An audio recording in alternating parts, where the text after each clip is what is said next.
মুক ও বধির এক মহিলাকে ধর্ষণের অভিযোগের তীর তৃণমূলের পঞ্চায়েত সদস্যার স্বামীর বিরুদ্ধে। ঘটনাকে ঘিরে চাঞ্চল্য বীরভূমের মুরারাই থানার অন্তর্গত এলাকায়। অভিযোগ, মঙ্গলবার সকালে বাড়িতে কেউ না থাকার সুযোগ নিয়ে পঞ্চায়েত সদস্যর স্বামী তাপস মণ্ডল মুক ও বধির ওই মহিলাকে ধর্ষণ করেন। নিজেদের তার স্বামী রাতেই মুরারাই থানায় অভিযোগ দায়ের করেছেন।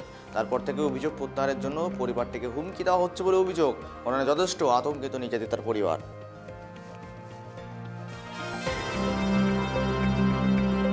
কিছুই করতে পারবে না। বাড়িতে কালা বোমা মানুষ পেয়েছে, আমার স্ত্রী কালা, কিছুই তো করতে পারবে না।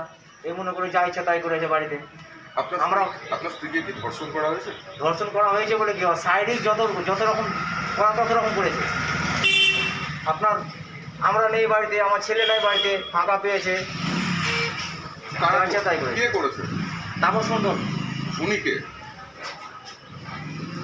উনি একজন টিএমসি নেতা।